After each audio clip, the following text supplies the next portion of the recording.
बिस्मिल्लाहिर्रहमानिर्रहीम अस्सलामुअलैकुम वरहमतुल्लाहि वबरकातुहू। उम्मीद है दोस्तों सब खैर व आफियत से होंगे। KST लर्निंग यूट्यूब चैनल पर आप सबको खुश आमदीद कहते हैं।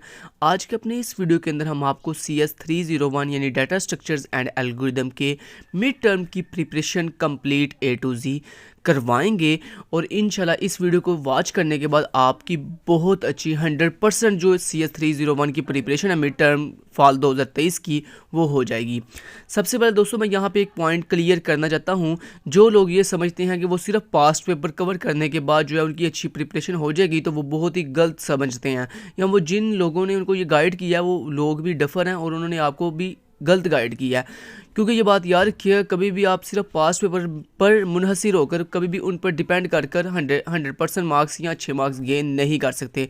अगर आपने दोस्तों 100% मार्क्स या फिर अच्छे मार्क्स गेन करने हैं तो उसके लिए आपको अपने रिलेटेड सब्जेक्ट के हैंडआउट्स को पढ़ना, उनको स्टडी करना, उनको रीड करना मैंडेटरी है, मस्ट है। अगर आप एक अच्छे जो है कंसेप्ट हासिल करना चाहते हो, आप अच्छे जो है वो अपने पॉइंट्स क्लियर करना चाहते हो, अगर आप अच्छे जो है वो मार्क्स हासिल करना चाहते हो, तो मैं आपको ये सजेस्ट करूँगा कि आप हमेशा अपने हैंडआउट्स को जो है वो पहले प्रेफरेंस दिया करें, उनको अच्छे से स्टडी किया करें, उनको रीड किया करें। अब दोस्तों बात करते हैं KST लर्निंग यूट्यूब चैनल की ऑफिशियल वेबसाइट की। सबसे पहले दोस्तों आपने जो वीडियो वॉच कर रहे हैं इसी वीडियो के डिस्क्रिप्शन पार्ट में आपको हमारी इस वेबसाइट का लिंक दे दिया गया। आपने हमारी इस वेबसाइट पे आना है और यहाँ पे आने के बाद जो जो चीज़ें आपको रिक्वायर्ड हैं वो आपने यहाँ से डाउनलोड कर लेनी है। सबसे पहले दोस्तों आपने यहाँ पे जब हमारी वेबसाइट पे आएंगे तो यहाँ पे आपको वर्चुअल यूनिवर्सिटी का एक ऑप्शन मिलेगा, उसमें सब एक ऑप्शन है हैंडआउट्स के नाम से। आपने दोस्तों सिंपली हैंडआउट्स में जाना है और वहाँ पे अगर आपके पास CS 301 डाटा स्ट्रक्चर की हैंडआउट्स नहीं है तो आपने यहाँ पे CS 301 के हैंडआउट्स जो हैं वो डाउनलोड कर लेने हैं। ये पहला टास्क है। दूसरा टास्क ये है दोस्तों कि आपने KST लर्निंग जो कि ये दावा करता है अल्हम्दुलिल्लाह अल्लाह पाक के फजलो करम से कि CS 301 data structure and algorithm के जो लेक्चर्स हैं हैंडआउट्स के अकॉर्डिंग वो वर्चुअल यूनिवर्सिटी ऑफ पाकिस्तान के ऑफिशियल लेक्चर के बाद दूसरे नंबर पे आपकी वर्चुअल यूनिवर्सिटी में सबसे कमाल के लेक्चर अगर किसी के हैं तो वो KST लर्निंग के हैं। मैं अल्हम्दुलिल्लाह अल्लाह पाक के फजलो करम से आपको ये चैलेंज करता हूँ कि अगर KST लर्निंग के शॉर्ट लेक्चर से ज़्यादा अगर किसी के अच्छे लेक्चर्स हैं तो वो ला के मुझे दिखाएं कि ये जनाब ये लेक्चर KST लर्निंग से ज़्यादा जो है वो अथेंटिकेट भी हैं और ज़्यादा जो है वो अच्छे भी हैं।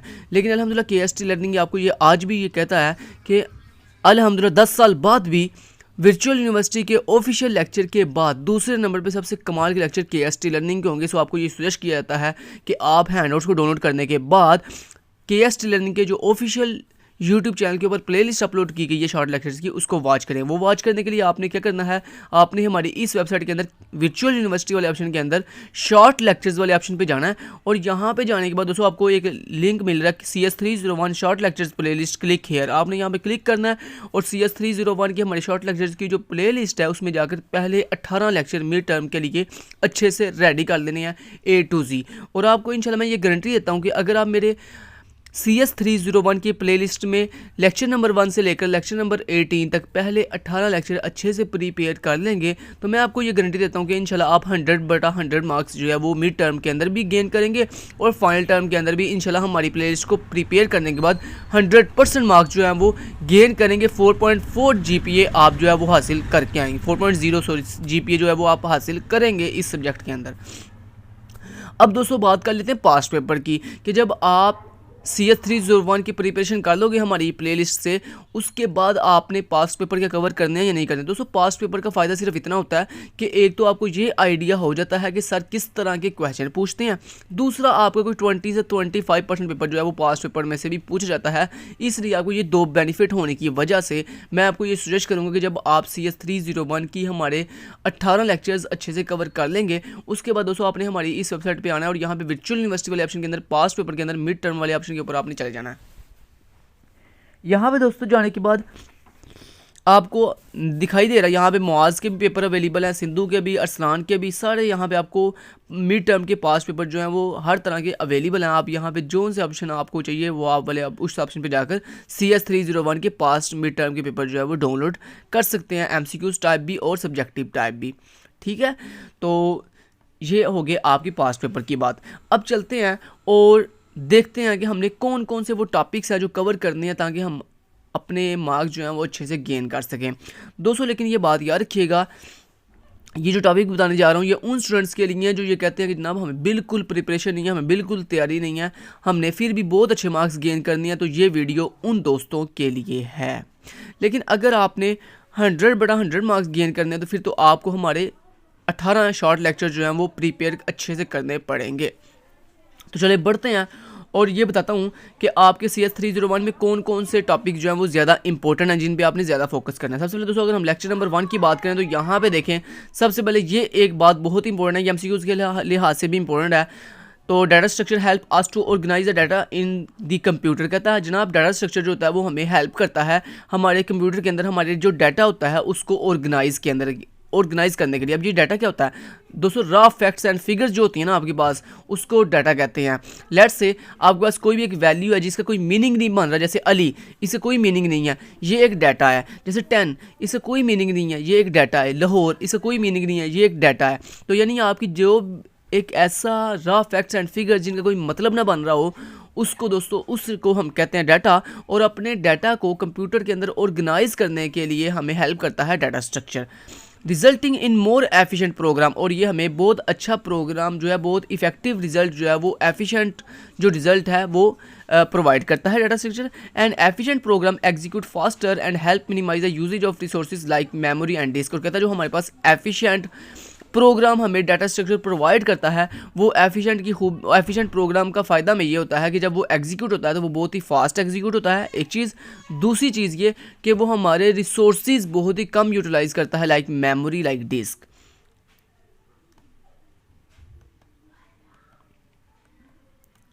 इसके अलावा दोस्तों यहाँ पे there are 3 basic things associated with data structure. Data structure के साथ जो हमारे पास 3 कंसेप्ट जो बहुत ही इंपॉर्टेंट रिलेट करते हैं, रिक्वायर्ड है उसके लिए, ये आपने 3 कंसेप्ट क्लियर कर लेने। कहता है सबसे पहले space for each data item it stores. कहता है सबसे पहले हमें अपने डाटा को स्टोर करने के लिए एक ऐसी स्पेस चाहिए जहाँ पे हम अपने डाटा को जो है वो क्या करेंगे, स्टोर करेंगे, सेव करेंगे। दूसरा time to perform each basic operation. फिर कहता है हमें वो टाइम भी चाहिए जिस टाइम के अंदर हम अपने ऑपरेशन को परफॉर्म करेंगे। 2 चीज़ें होगी, पहले स्पेस चाहिए आपको अपने डाटा को स्टोर करने के लिए, दूसरा आपको टाइम चाहिए अपने बेसिक ऑपरेशन को परफॉर्म करने के लिए, और तीसरा क्या जी, प्रोग्रामिंग एफर्ट। और फिर आपको कुछ प्रोग्रामिंग की एफर्ट भी चाहिए, जिन एफर्ट्स को करके आप अपना एक बहुत ही एफिशिएंट डाटा स्ट्रक्चर जो है वो रेडी कर सकते हैं। तो ये 3 दोस्तों जो पॉइंट्स हैं, ये 3 बेसिक थिंग्स हैं, ये आपके डाटा स्ट्रक्चर से क्या करती हैं, रिलेट करती हैं। इनको अपने अच्छे से कवर कर लेना। नेक्स्ट दोस्तों यहाँ पे लिस्ट क्या होती है, कहता है a list is a collection of items of same type. कहता है लिस्ट हमारे पास हमारी डिफरेंट आइटम की कलेक्शन होती है जिनकी टाइप जो क्या होती है, सेम होती है। The data in array are also of same type. और कहता है जो हमारे पास डाटा की जो अरे होती है, जो हम अपने किसी भी लैंग्वेज में यूज़ करते हैं, कहता है अरे, कहता है उसके अंदर क्या होती है, जो हमारे पास सेम टाइप की डिफरेंट वैल्यूज़ होती हैं।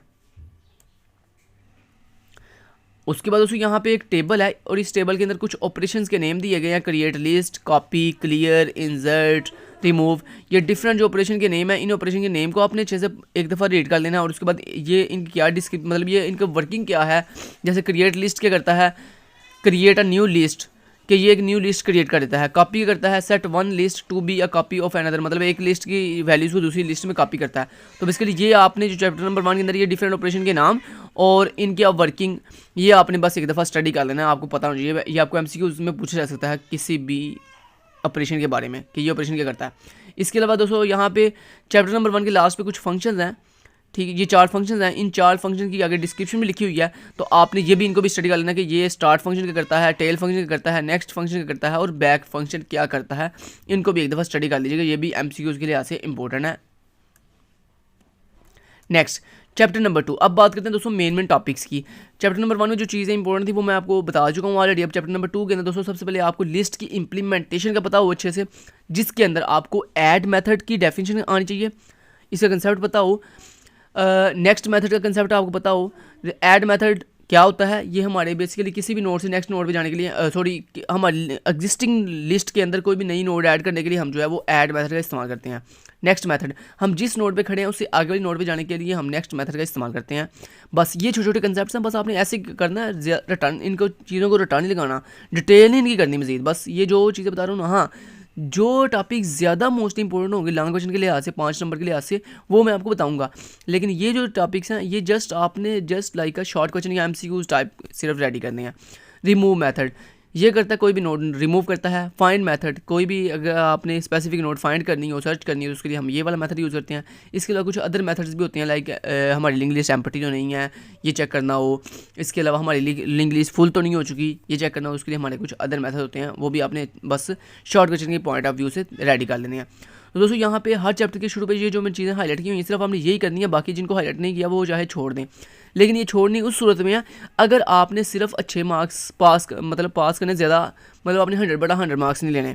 लेकिन अगर 100/100 मार्क्स लेने हैं तो ये मैं आपको स्टार्टिंग में बता दिया था कि फिर आपको मेरी कंप्लीट लेक्चर नंबर 1 से लेकर लेक्चर नंबर 18 तक कंप्लीट 18 लेक्चर वॉच करने पड़ेंगे प्लेलिस्ट में जाकर।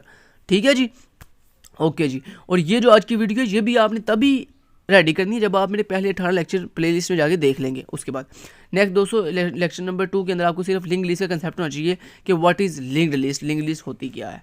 ठीक है जी, चलें जी। तो यहाँ पे आज की वीडियो का सिर्फ पर्पस मेन किया कि मैं आपको मेन टॉपिक्स के बारे में बता रहा हूँ कि कौन सा टॉपिक शॉर्ट के लिहाज से इंपॉर्टेंट है, कौन सा टॉपिक जो है वो एमसीक्यूज के लिहाज से इंपॉर्टेंट है और कौन सा टॉपिक जो है वो लॉन्ग क्वेश्चन के लिहाज से इंपॉर्टेंट है। अब यहाँ पे दोस्तों लेक्चर नंबर 3 के अंदर जो चीज़ें इंपॉर्टेंट है वो है जी linked list inside computer memory. ये जस्ट कंसेप्ट के लिहाज से इंपॉर्टेंट है, मतलब एमसीक्यूज के लिहाज से आपके लिए ये क्वेश्चन जो है वो बस इंपॉर्टेंट है कि मतलब कि कंप्यूटर मेमोरी के अंदर आपकी लिंक लिस्ट किस तरह से जो है वो दिखाई देती है। उसके बाद लिंक लिस्ट ऑपरेशंस, ये आपके शॉर्ट क्वेश्चन के लिहाज से भी और एमसीक्यूज के लिहाज से भी इंपॉर्टेंट है ये वाला टॉपिक। लिंक लिस्ट ऑपरेशंस कौन कौन से होते हैं। उसके बाद लिंक लिस्ट यूजिंग C++, ये आपका जो है सिर्फ जस्ट आपने एक दफ़ा देख लेना है कि दोस्तों लिंक लिस्ट के अंदर हम किस तरह से नोड को क्रिएट करते हैं। ये सिर्फ जस्ट आपने जनरल कंसेप्ट लेना है, कोडिंग नहीं करनी, इसका टर्न करना। और ये बात याद रखिएगा CS301 के अंदर ज़्यादा कोडिंग नहीं आती। ठीक है, तो इसलिए आपने यहाँ पे लिंक लिस्ट यूजिंग C++ का सिर्फ जस्ट एक कंसेप्ट लेना है, आइडिया लेना है, वो भी शॉर्ट के लिहाज से। ठीक है जी, कि लेट से आपको मेन आइडिया हो कि कोई भी नोड इंसर्ट कैसे करते हैं उसका छोटा सा आपको कोड याद होना चाहिए। कोई भी जो है वो नोड को सर्च कैसे करते हैं उसका छोटा सा कोड आपको याद होना चाहिए। ठीक है, तो ये जस्ट कोड, नेक्स्ट नोड पे कैसे जाते हैं वो कोड आपको याद हो, मतलब छोटा छोटा बस जो कोड है एक दफ़ा आपने देख लेने हैं, ज़्यादा इंपॉर्टेंट नहीं है ये चीज़। अच्छा जी, नेक्स्ट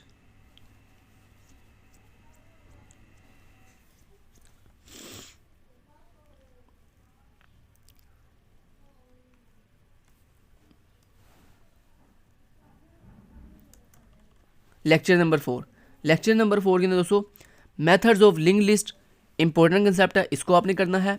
उसके बाद ये दो बीच में छोड़ देना टॉपिक। उसके बाद डबली लिंक लिस्ट इंपॉर्टेंट टॉपिक है, ये आपने अच्छे से इसको कवर करना है। इसकी डायग्राम बड़ी इंपॉर्टेंट है, ये बात याद रखिएगा। डबली लिंक लिस्ट की आपको डायग्राम का पता हो, आपको इसका अच्छे से कंसेप्ट आता होगा डबली लिंक लिस्ट होती क्या है। उसके बाद सर्कुलर लिंक लिस्ट का आपको डायग्राम आती है उसकी बनानी और इसका अच्छे से कंसेप्ट हो। जोसेफ प्रॉब्लम की सिर्फ कंसेप्ट करना है, ना इसका कोड करना आपने और ना ही जो है ना वो आपने डिटेल में इसको पढ़ना है। आपने सिर्फ इसका कंसेप्ट लेना है, इसकी डायग्राम आपको आती हो और जो मैंने आपको सिर्फ कंसेप्ट इसका दिया हुआ वो सिर्फ आपको आता हो, ज़्यादा आपने डिटेल में इसकी कोडिंग नहीं करनी।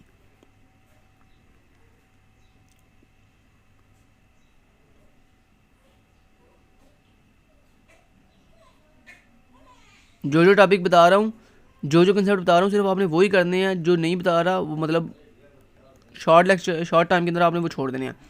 टॉपिक नंबर 5 के अंदर आपने ये चारों टॉपिक्स करने हैं। Topic benefits of using circular link list, मतलब सर्कुलर लिंक लिस्ट के क्या क्या बेनिफिट होते हैं, बस वो बेनिफिट के नाम आपने याद करने हैं बस, और कुछ नहीं करना। अब्स्ट्रैक्ट डाटा टाइप, इसकी जस्ट आपने डेफिनेशन करनी है और कुछ नहीं करना। स्टैक्स का आपने अच्छे से कवर करना है और स्टैक की मतलब ये जो स्टैक है और स्टैक इंप्लीमेंटेशन यूजिंग अरे, ये दो टॉपिक आपने अच्छे से कवर करने हैं। जबकि ऊपर वाले जस्ट आपने बेनिफिट्स के सिर्फ नाम करने हैं और अब्स्ट्रैक्ट डाटा की सिर्फ डेफिनेशन करनी है बस।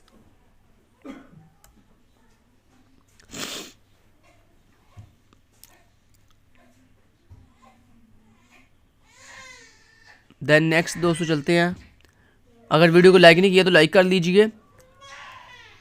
अच्छा, उसके बाद दोस्तों लेक्चर नंबर 6 के अंदर सिर्फ आपने स्टैक इंप्लीमेंटेशन एरे और लिंक लिस्ट, मतलब स्टैक को हम एरे के अंदर और लिंक लिस्ट के अंदर किस तरह से इंप्लीमेंट करते हैं, तो आपने ये दोनों कंसेप्ट कर लेने हैं। एरे के लिहाज से भी स्टैक को कवर कर लेना और लिंक लिस्ट के लिहाज से भी, मतलब सिर्फ ये वाला टॉपिक आपने इस चैप्टर के अंदर सिर्फ ये वाला टॉपिक करना आपने लॉन्ग के लिहाज से इंपॉर्टेंट।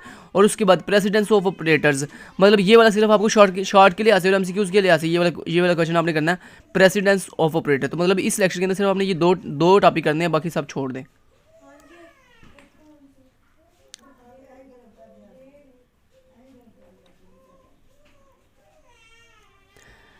टॉपिक नंबर 7 के अंदर आपने पोस्ट फिक्स एक्सप्रेशन के देख लेना है कि पोस्ट फिक्स एक्सप्रेशन क्या होते हैं, मतलब इनको कैसे देखा जाता है कि ये पोस्ट फिक्स एक्सप्रेशन है।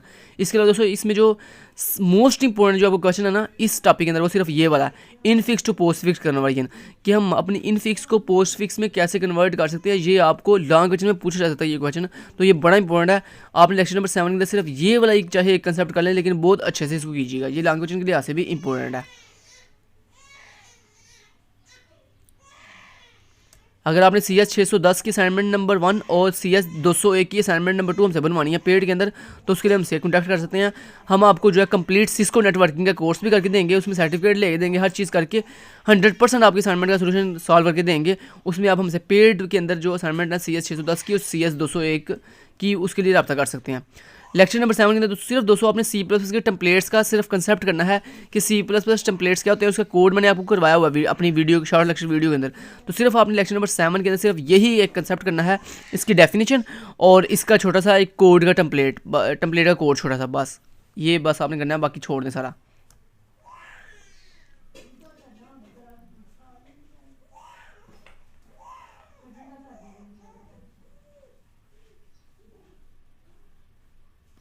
उसके बाद लेक्चर नंबर 7 के दोस्तों आपने सिर्फ क्यू क्या होते हैं इसकी डेफिनेशन करनी है, क्यू के डिफरेंट ऑपरेशंस अच्छे से करने हैं शॉर्ट के लिहाज से और लैंग्वेज के लिहाज से भी ये इंपॉर्टेंट है, लेकिन मतलब कोडिंग नहीं करनी, सिर्फ ऑपरेशंस के नाम आपको याद हो और उनका वर्किंग क्या है, किस ऑपरेशन की क्या वर्किंग है वो आपको अच्छे से याद हो। और उसके बाद दोस्तों आपने क्यू यूजिंग अरे कि क्यू को हम अरे के साथ कैसे यूज़ कर सकते हैं, सिर्फ ये करो। तो ये इस लेक्चर के अंदर सिर्फ ये वाले 3 टॉपिक जो है वो इंपॉर्टेंट है, बाकी सारा छोड़ दें। अगर आप हमसे LMS की हैंडलिंग करवाना चाहते हैं या इसके अलावा paid assignments, paid quiz, paid GDB हर चीज़ हमसे पेड में करवाना चाहते हैं, तो उसके लिए भी आप हमसे कॉन्टैक्ट जो है वो कर सकते हैं। KST लर्निंग के ऊपर आप हर तरह की जो पेड की सर्विसेज हैं वो अवेलेबल हैं। इसके अलावा अगर आप CS के अलावा भी किसी अदर डिपार्टमेंट के स्टूडेंट हैं तो उसके लिए भी आप हमसे कॉन्टैक्ट कर सकते हैं। हम आपको अब आपको हर तरह की जो पेड सर्विसेज जो है वो अवेलेबल करेंगे। दोस्तों लेक्चर नंबर 10 के अंदर जो टॉपिक सिर्फ इंपॉर्टेंट है वो प्रायोरिटी क्यू है। यहाँ पे सिर्फ आपने लेक्चर नंबर 10 के अंदर सिर्फ एक ही टॉपिक करना है जिसका नाम है प्रायोरिटी क्यू। आपको प्रायोरिटी क्यू का अच्छे से सिर्फ कंसेप्ट हो गया प्रायोरिटी क्यू क्या होती है और इसकी डायग्राम आपने करनी है, बस लेक्चर नंबर 10 के अंदर सिर्फ यही चीज़ इंपॉर्टेंट है।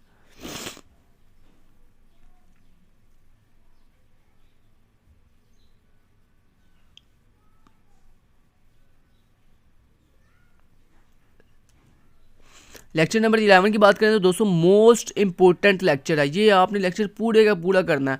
ट्री क्या होते हैं कंप्लीट करना है, बाइनरी ट्री का कंप्लीट कंसेप्ट करना है, terminologies of a binary tree important question है MCQs के लिहाज से।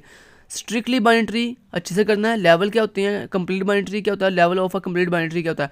मतलब ये कि लेक्चर नंबर 11 दोस्तों आपने 100% कंप्लीट करना है और इसको छोड़ना नहीं है। ये आपके शॉर्ट के लिहाज से, MCQs के लिहाज से और लॉन्ग क्वेश्चन के लिहाज से बहुत इंपॉर्टेंट लेक्चर है।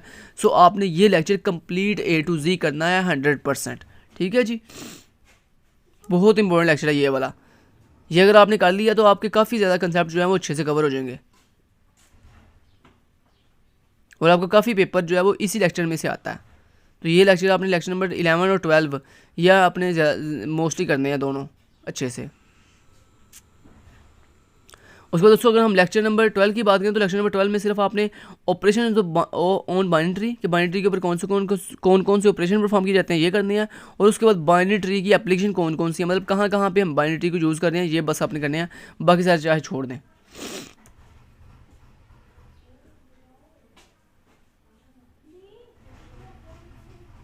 ये जो कोडिंग दी हुई है सारी ये नहीं करनी है आपने, ये सारी छोड़ दें, इसका कोई ज़रूरत नहीं है, सिर्फ डायग्राम्स आपको अच्छे से आती हैं। उसके बाद दोस्तों लेक्चर नंबर अगर 13 की बात करें तो लेक्चर नंबर 13 के अंदर आपने बाइनरी सर्च ट्री क्या होता है आपको इसका कंसेप्ट हो अच्छे से और उसके बाद इसकी डायग्राम आपने करनी है और उसके बाद दोस्तों ट्रैवर्सिंग का बाइनरी ट्री इसकी आपने कोडिंग करनी है। ट्रैवर्सिंग का बाइनरी ट्री के अंदर दोस्तों आपको 3 जो है वो ट्रैवर्सिंग के मेथड मिलते हैं, एक प्री ऑर्डर होता है, एक इन ऑर्डर होता है और एक पोस्ट ऑर्डर होता है। आपने बाइनरी ट्री के ये तीनों ट्रैवर्स मेथड का आपने डेफिनेशन भी करनी है और इनकी कोडिंग भी करनी है। कोडिंग बड़ी इनकी इंपॉर्टेंट है, पेपर में अक्सर सर पूछते हैं कि चलो मुझे करके दिखाओ जनाब। और इसके अलावा इनका दोस्तों कंसेप्ट मतलब ट्रैवर्सलिंग करते कैसे हैं प्री ऑर्डर के अंदर, इन ऑर्डर के अंदर और पोस्ट ऑर्डर के अंदर। तो यदि आपने इनकी डायग्राम्स ठीक है और इनका कोड दोनों चीज़ें जो है अच्छे से करनी है। ये बड़ा इंपॉर्टेंट कंसेप्ट है आपका, ट्रैवर्सिंग का बाइनरी विद कोडिंग। इसका सिर्फ कोड करना है, बाकी चाहे किसी का कोड करें या ना करें, लेकिन इसकी कोडिंग आपने ज़रूर अच्छे से करनी है साथ। और इसकी कोडिंग मैंने आपको करवाई भी हुई है।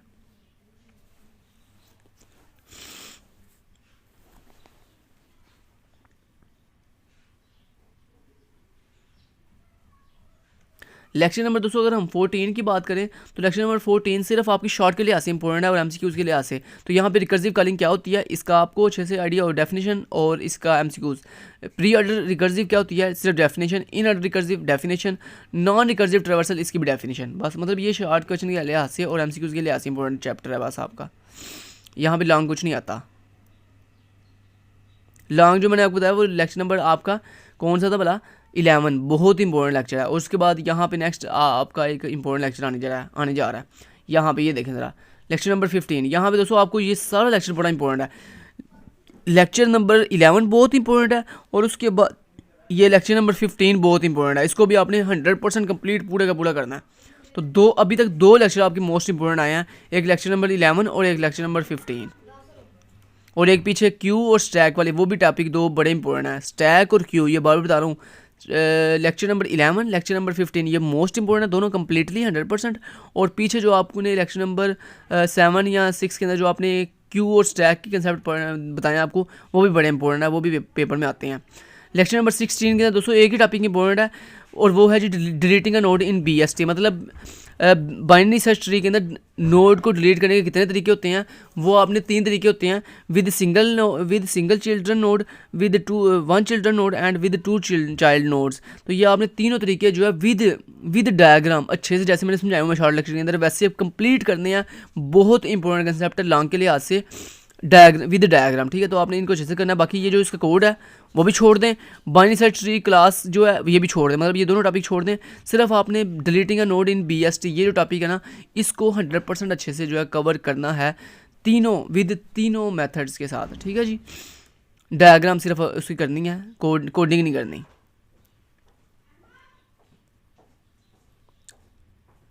समझ आ रही है ना। साथ साथ आपको जो लेक्चर बताए हैं आपको इंपॉर्टेंट, वो आपने अच्छे से करने हैं। जो टॉपिक बता रहा हूँ वो आपने अच्छे से करने हैं। तो ये सारी कोडिंग है, ये सारी कोडिंग आपने स्किप कर देनी है, ये नहीं करनी। लेक्चर नंबर 17 में सिर्फ दोस्तों आपने रेफरेंस वेरिएबल क्या होता है इसका एक छोटा सा कोड भी मैंने करवाया हुआ अपने लेक्चर के अंदर, ये बस करना है। तो मतलब ये जो आपका टॉपिक है ये सिर्फ शॉर्ट क्वेश्चन के लिए से आ सकता है आपको, और इसकी छोटी सी एक आपने एग्जांपल दे देनी है। तो बस रेफरेंस वेरिएबल क्या होते हैं, बस आपको इसका अच्छे से कंसेप्ट आपने करना है, छोटी सी विद कोड एग्जाम्पल के साथ। और वो मैंने कोड एग्जाम्पल अपने पेपर में अपने शॉर्ट लेक्चर के अंदर करवाई हुई है। नेक्स्ट लेक्चर आपका 18 है, उसमें भी सिर्फ एक ही टॉपिक है, उसकी भी सिर्फ आपने डेफिनेशन करनी है, और उसके साथ उसको एक छोटा सा सैम्पल प्रोग्राम मैंने अपनी वीडियो में करवाया हुआ है, वो आपने करना है बस।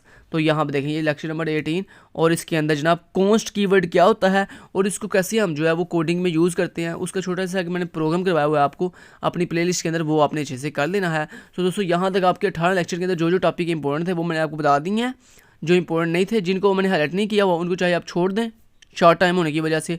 और जो चैप्टर बताए हैं, चैप्टर नंबर 11 मोस्ट इंपॉर्टेंट था, चैप्टर नंबर आपका 15 मोस्ट इंपॉर्टेंट है, और उसके बाद जो 3 टॉपिक बताए हैं, स्टैक वाला टॉपिक बड़ा इंपॉर्टेंट है, क्यू वाला टॉपिक बड़ा इंपॉर्टेंट है, और deleting a node from a BST ये टॉपिक बड़ा इंपॉर्टेंट है। तो ये 3 टॉपिक, और इसके अलावा चैप्टर नंबर 11 चैप्टर नंबर 15 ये मोस्ट इंपॉर्टेंट चीज़ें हैं, ये आपने अच्छे से करके जानी है।